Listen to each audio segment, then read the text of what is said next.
You know what's crazy? Every new developer today starts with Python or JavaScript, and the first time they see a semicolon, they panic. Meanwhile, C developers are out here, calm, quiet, battle-scarred, like war veterans who built the entire digital world with their bare hands.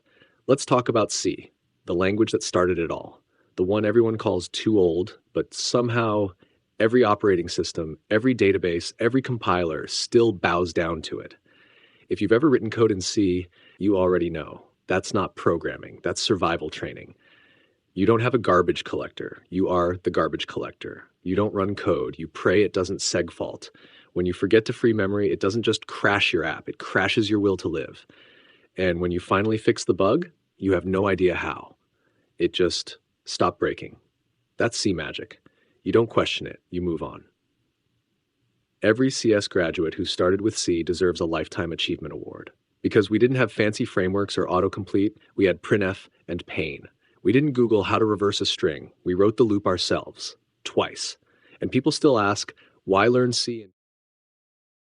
Because, my friend, everything still runs on it.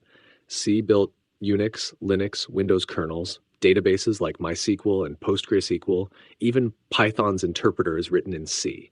Your browser, your OS, your embedded device, that smartwatch on your wrist, all powered by some poor developer's C code from 20 years ago that still hasn't crashed. Yet. The funny part? C developers don't brag. They're not on Twitter posting just shipped to production.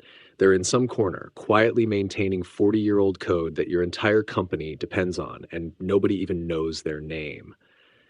You ever meet a C developer in person? They don't talk much. They've seen too much. They've stared at pointers long enough to see the matrix. They've debugged segmentation faults that could make grown engineers cry. And companies? Oh, they still want them. NASA, Microsoft, IBM, Intel, Qualcomm, automotive giants, they all run core systems in C. Because when you're launching rockets or running microcontrollers, you can't afford a memory leak from some lazy script. You need precision. You need control. You need C. Meanwhile, the rest of us are arguing about which front-end framework loads 0.2 seconds faster while their code literally runs airplanes. So yeah, C might look ancient, it might feel brutal, but it built the internet, the machines, and half of modern computing. If you can survive C, every other language feels like a spa day. You move to Python and suddenly think, wait, it handles memory for me? For free. That's C trauma talking. So respect the C devs. They walked so the rest of us could run npm install.